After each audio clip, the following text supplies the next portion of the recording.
কেমন আছো সবাই? অনন্যার ব্লগসের আরও একটি ব্লগে সবাইকে স্বাগত। আজ সবার প্রথমেই সবাইকে চৈত্র সংক্রান্তির অনেক শুভেচ্ছা। আজকেই আমাদের এই বাংলা সালের শেষ দিন। কাল থেকে নতুন বছর, নববর্ষ। আজকে সকালে উঠে ব্রাশ করে ফ্রেশ হয়ে আমি বেরিয়েছি একটু বাজারে বলতে বাড়ির কাছের সেই যোগমায়া বাজারটাতে যাইনি। আজ একেবারেই চলে এসেছি বড় বাজারে। এখানে কিছু জিনিসপত্র কেনাকাটা করার আছে। যেমন দশকর্মা ভাণ্ডার থেকে নিয়ে নিলাম চন্দনের গুঁড়ো। তারপরে এখন যাচ্ছি সবজি বাজারে, কারণ তোমরা তো সবাই জানো চৈত্র সংক্রান্তিতে অতি অবশ্যই আম ডাল খেতেই হয়। তো সেই জন্যই আম কিনতে হবে, কাঁচা আম। আর তার সাথে সবজি হিসেবে মা কিনতে বলেছিল পটল আর মিষ্টি কুমড়ো।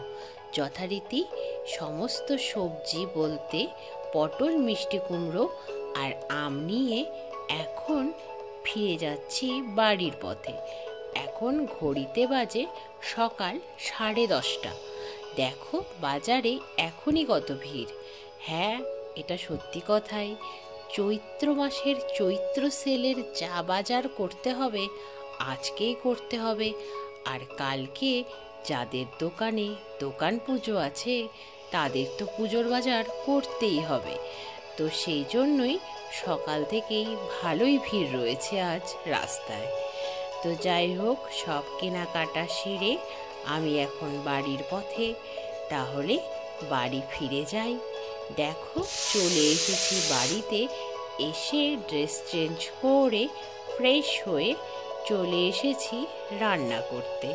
প্রথমেই ভাত আর ডালটা তো সিদ্ধ করে নিলাম, বলতে প্রেসারে সিটি দিয়ে নিলাম। তারপরে গরম জল করে ডালে দিয়ে তাতে নুন হলুদ দিয়ে ফোটাতে লাগলাম। আর এর মধ্যেই মায়ের পুজোটাও হয়ে গেল। আজকে তো ঠাকুরকে ছাতু দেওয়ার নিয়ম, তাই আমাদের ঘরের ঠাকুরকেও ছাতু দেওয়া হয়েছিল। তো সেই ছাতু প্রসাদ খেয়ে নিলাম। তারপর দেখো ডাল তো অ্যাজ ইউজুয়াল যেভাবে সম্বারা দেওয়া হয় সেভাবেই দেওয়া হলো।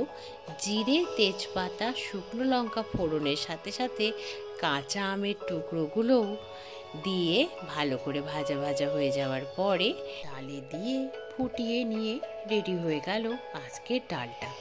তারপর ডাল থেকে যে আলু সিদ্ধ বলতে যে আলু ডালে সিদ্ধ করতে দেওয়া হয়েছিল সে আলু বের করে মেখে নিলাম।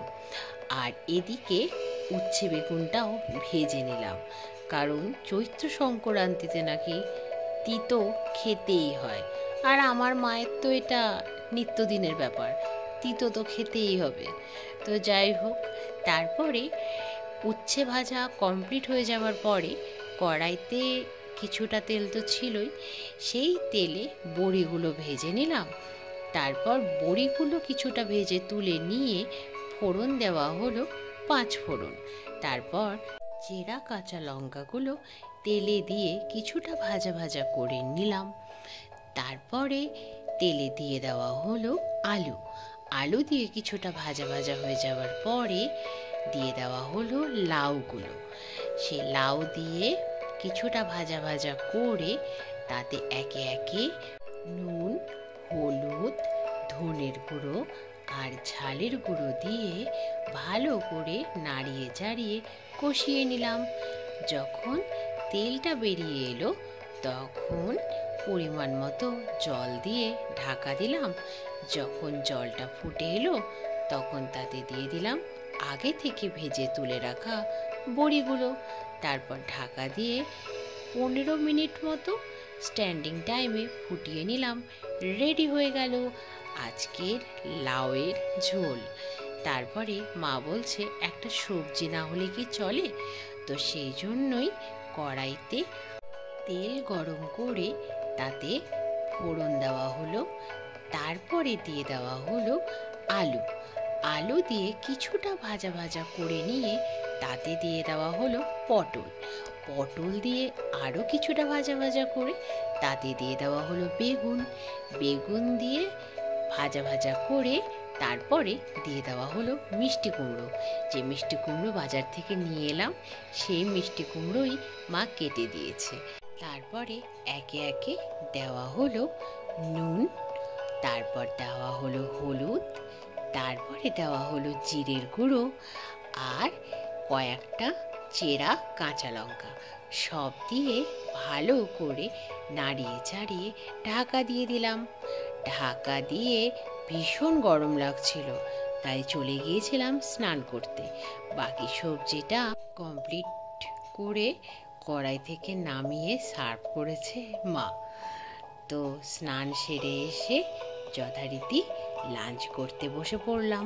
জব্বর খিদে পেয়ে গেছে আজ, কারণ ব্রেকফাস্ট বলতে তো চা বিস্কিট আর তারপরে প্রসাদ হিসেবে ওই ছাতু মাখা খেয়েছিলাম। খিদে পাবে না বলো? তো যাই হোক, লাঞ্চ সেরে কিছুটা রেস্ট করলাম। রেস্ট করে ওদিকে আমার মামাতো বোন মন্টি ফোন করে বলল, কিরে চড়কের মেলায় আসবি না?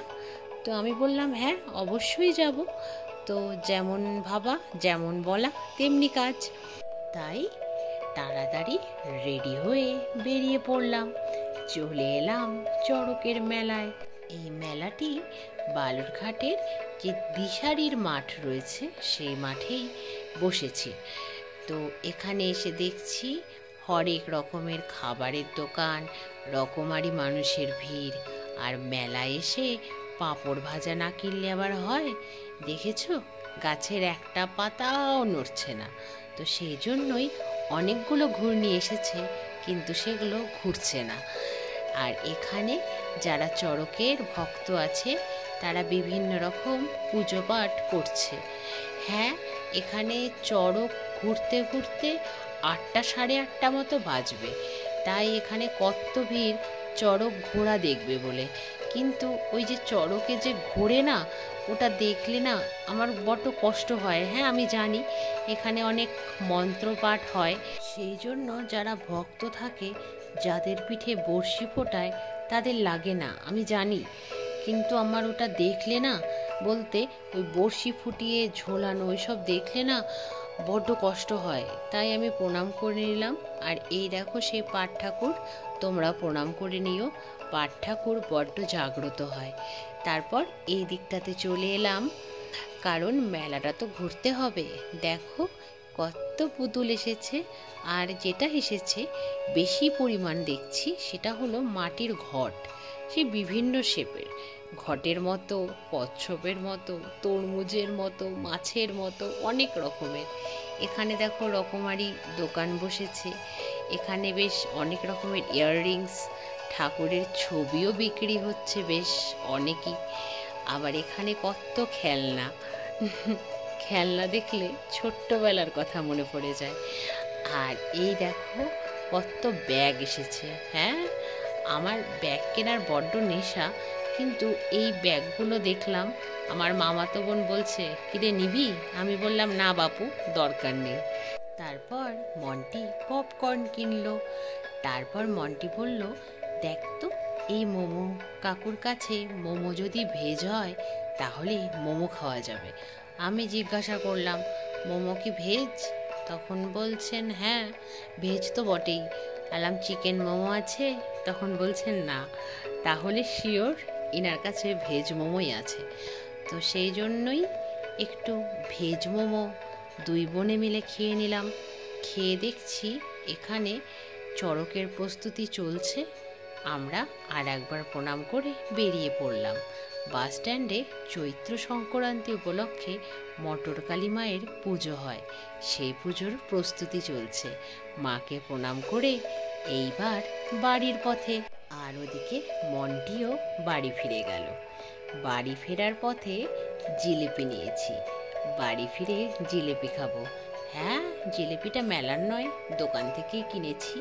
বাড়িতে গিয়ে জিলিপি খেলে মায়েরও ভালো লাগবে, কারণ মেলা মানেই তো জিলিপি আর পাঁপড় ভাজা। তাহলে আজকের ব্লগটা এখানেই শেষ করছি। আবার দেখা হবে খুব শিগগিরই অন্য একটা ব্লগে। সবাই খুব ভালো থেকো, সুস্থ থেকো, সাবধানে থেকো। সবাইকে নববর্ষের শুভেচ্ছা জানাই। আজকের মতো বাই বাই।